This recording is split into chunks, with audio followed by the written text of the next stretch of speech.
जय गुरुदेव नाम किसका?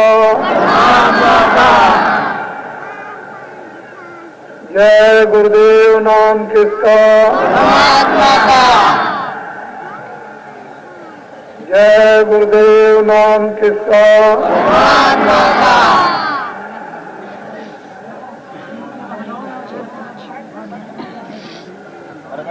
नारियों, बच्चे बच्चियों,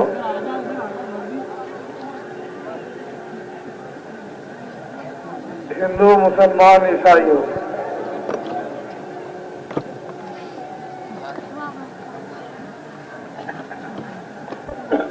ये जो कुछ भी आपको इस जमीन पर, इस धरती पर दिखाई देता है, ये सब उसी परमात्मा का जलवा है।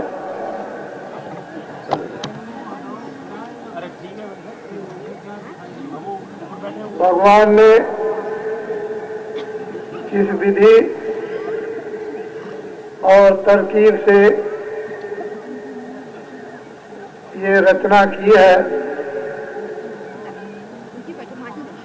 और उस रचना का इस मृतलोक में एक छोटा सा अंश दिखाई देता है। ये सब धरती पर जीवात्माएं परमपिता परमात्मा की भेजी हुई, इनको यहाँ पर लाया गया जब कोई पाप और पुण्य नहीं था,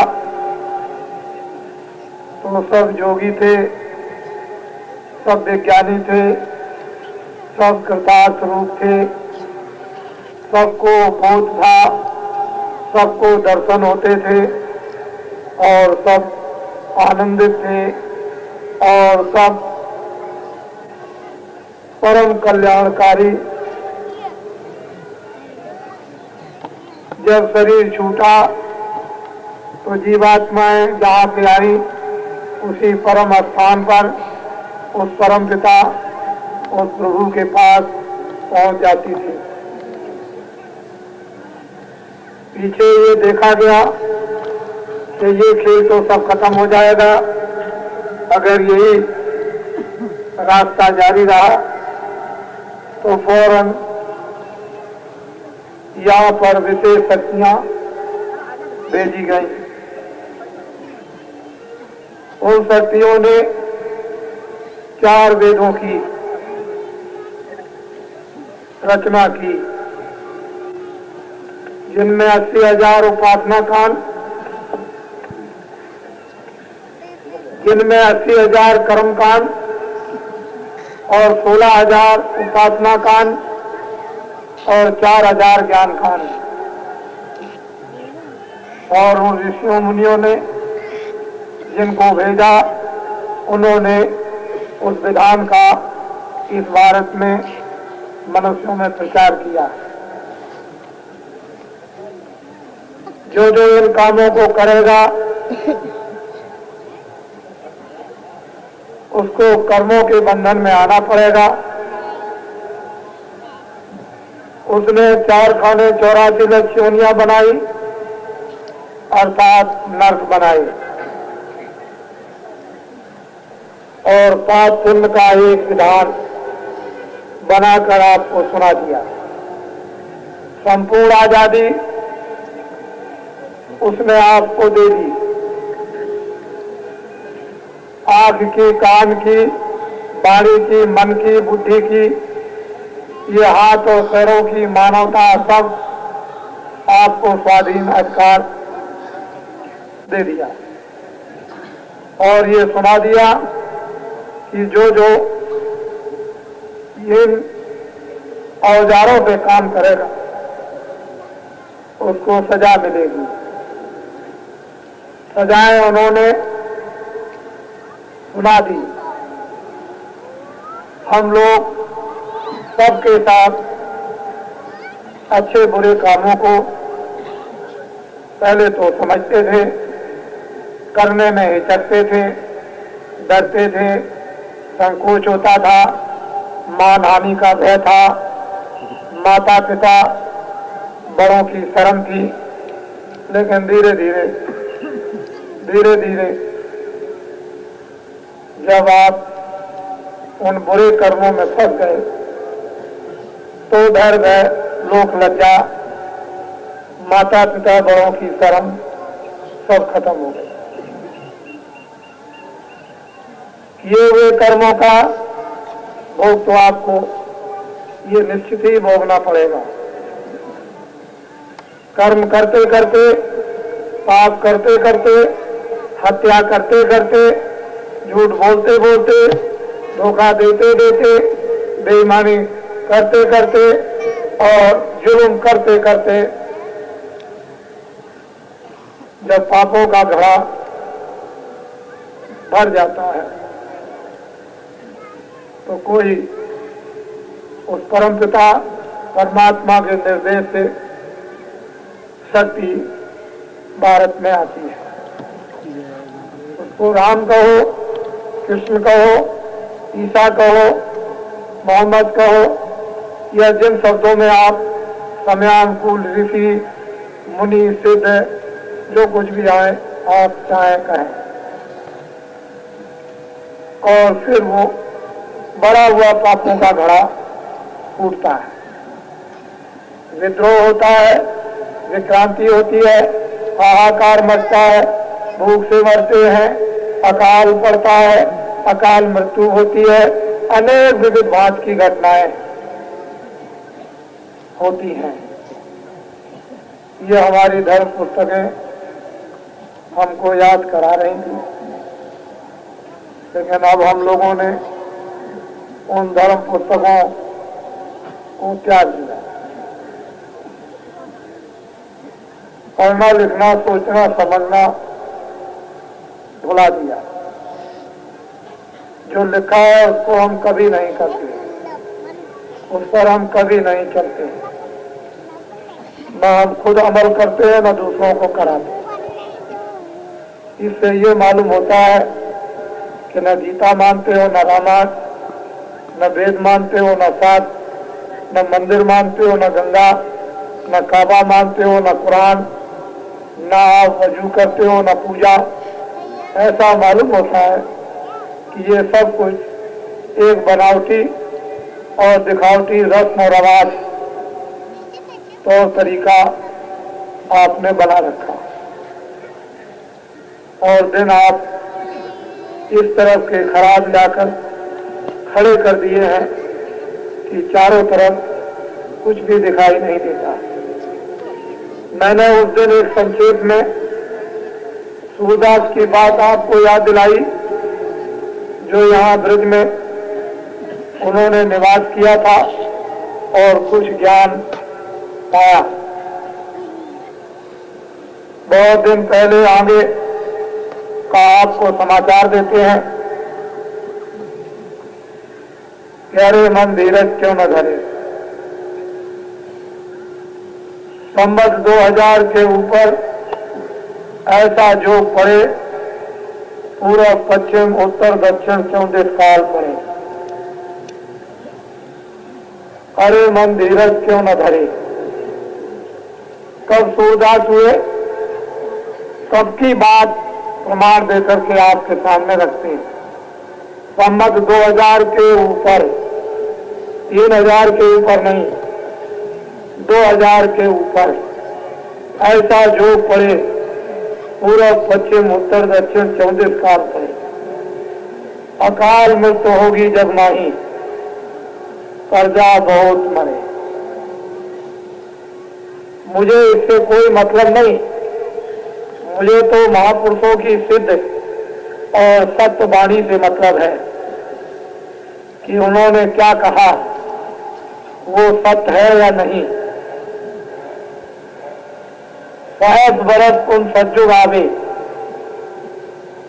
धर्म की बेल बढ़े, अरे मन धीरज क्यों ना धरे। हजारों वर्षों के लिए सज्जुग आएगा इस कलयुग में, और कलयुग अभी खत्म नहीं होगा, लेकिन कलयुग में सतयुग लग जाएगा।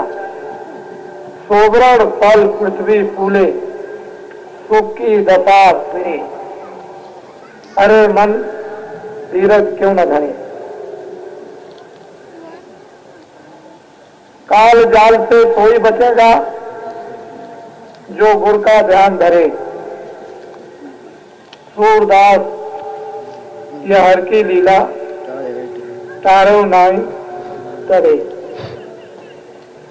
सूरदास ने 1000 बरस के लिए या 1500 बरस के लिए संवत के लिए क्यों नहीं कहा? यही उन्होंने क्यों कह दिया कि संवत 2000 के ऊपर। उधर मुसलमान फकीरों की किताबों में लिखा हुआ है कि 14वीं सदी के अंत में इंसानों में कोहराम मचेगा, कोलाहल होगा, त्राय त्राय मचेगी।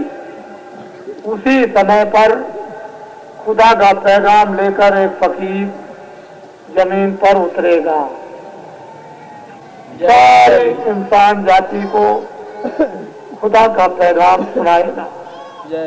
उसमें ये कहीं नहीं लिखा है कि विशेष जाति को सुनाया जाएगा, इंसान जाति को। जो भी आदमी वो इंसान, जो भी इंसान वो आदमी, जो भी इंसान वो मनुष्य। वहां मनुष्य और इंसानों की बात की, किसी छोटे मोटे आंकड़े और समुदाय की बात नहीं। सारी इंसान जाति को खुदा का पैगाम सुनाएगा। रामायण कहती है जब जब हो धर्म की हानि, बाढ़े असुर महाअभिमानी, तब तब प्रभु धरत मनुज शरीरा। मनुष्य रूपी मकान में विशुद्ध पवित्र आत्माएं उसके हुक्म से भेजी जाएंगी और उनके द्वारा धर्म की स्थापना होगी। उधर ईसाइयों की किताबें कहती हैं कि मैं जमीन पर आऊंगा, मेरा इंतजार कर। जब तक नहीं आता हूं तब तक गरीबों की सेवा और उसकी प्रार्थना करते रहे। ऐसा मालूम होता है कि तीनों आचार्यों ने, तीनों देवताओं ने, तीनों अवतारी शक्तियों ने ये उन्होंने देखा और साथ ही साथ सूरदास ने भी देखा और लोगों ने भी देखा। इतना समय तो मेरे पास नहीं है। तो जब उन्होंने देखा तो समय का पूरा आपको दृश्य सामने खींच करके रख दिया। अब ये ठीक है कि अपने पास में समय नहीं, बुद्धि नहीं कि हम आत्माओं के नजदीक बैठकर कुछ अच्छी बातों को दूर तक सोचें और समझें, विवेक और विचार करें। पर मैं आपको ये कहना चाहूंगा कि फकीर महात्माओं की बातें कभी मिथ्या नहीं होती। इस पर हम सब लोगों को, धरती के इंसान और आदमियों को, ये तो धर्म क्षेत्र स्थल है, धर्म क्षेत्र भूमि है और ये धर्म पुराण एक अड्डा है और ऋषियों मुनियों का एक यहाँ जमघट हमेशा लगा रहता है। उसका हमें सबको गौरव स्वाभिमान होना भी चाहिए। और वो लोग, उनके कभी वचन वाणी कलाम गलत मिथ्या झूठ नहीं होते। बाबा जी ने आपके सामने एक छोटी सी बात रखी, उसी में लोगों को संदेह हुआ। मैंने कोई ऐसी बात नहीं रखी कि आपके ऊपर कोई दबाव डाला जा रहा है, ऐसी कोई बात नहीं। मैंने तो ये कहा कि पापों का घड़ा भर गया, आप लोग इसका प्रयत्न करो कि पापों का घड़ा भरे नहीं। एक कंस ने बच्चे 7 मार दिए, उसके लिए कृष्ण भगवान को जन्म लेना पड़ा। ऋषियों का खून लिया गया, उसके लिए राम को जन्म लेना पड़ा। जब आपकी किताबें जिनको हम सिर माथे रखते हैं और पूजते हैं, जब वो कहती हैं तो सतयुग बीत गया, त्रेता बीत गया, द्वापर बीत गए, कलयुग का काफी कई हजार का समय बीत गया, मुसलमान सम्राटों का समय चला गया, 700 वर्ष, अंग्रेजों का 150 साल। क्यों भाई, यही समय क्या ऐसा आया था? ये सब सृष्टि तो भगवान की है। उन्होंने तो किताबों वेदों शास्त्रों में लिखा है कि मैंने सबकी किस्मत और प्रारब्ध बनाई, तकदीर बनाई, उनके लिए सब सामान रखा, सबको विश्वास दिलाया जा रहा, ऋषि मुनि महात्मा किताबों से और अपना। तो जब सब कुछ उसने आपके पालन पोषण के लिए रख दिया जलम पत्री बनाकर, फिर उसने ये कहा कि मैं किसी को सोने नहीं देता हूं खाली पे, चाहे जीव जंतु हो, चाहे पंछी हो, चाहे कीड़ा हो, चाहे मनुष्य हो, सबको जब रात को सुलाता हूं तो उसके पेट में कुछ न कुछ डाल देता हूं।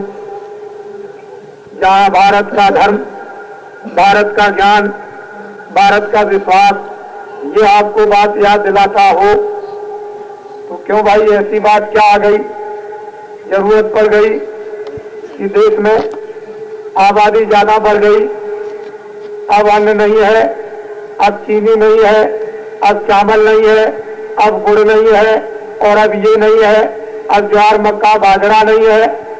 ये सब ऐसी बातें क्यों आई?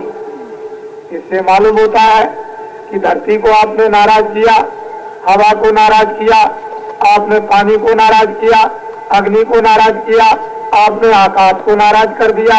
ये तो सब देवता थे, ये तो किताबों में आपको बता ही रहे कि देवता है, तो इनको आपने नाराज कर दिया। और नाराज करने के बाद फिर आप इनसे आराम चाहते हो, आप इनसे सुख समृद्धि चाहते हो, तो ये कैसे हो सकता है? तो अल्प अज्ञान अवस्था जब अपने दुष्कर्मों की आई और बुद्धि विकृत हुई तो लोगों ने सोचा कि हम तो इनको कुछ नहीं दे सकते, खाना पानी ये वो कपड़े लत्ते। क्यों भाई, यही आया कि करोड़ों को गर्भों में सफाया कर दिया, करोड़ों के गर्भ गिरवा दिए, 4-5 महीने का बच्चा साफ कर दिया, जबरन कर दिया। कितने अधिकारी कभी तेरी चौखट ना छोड़ेंगे हम।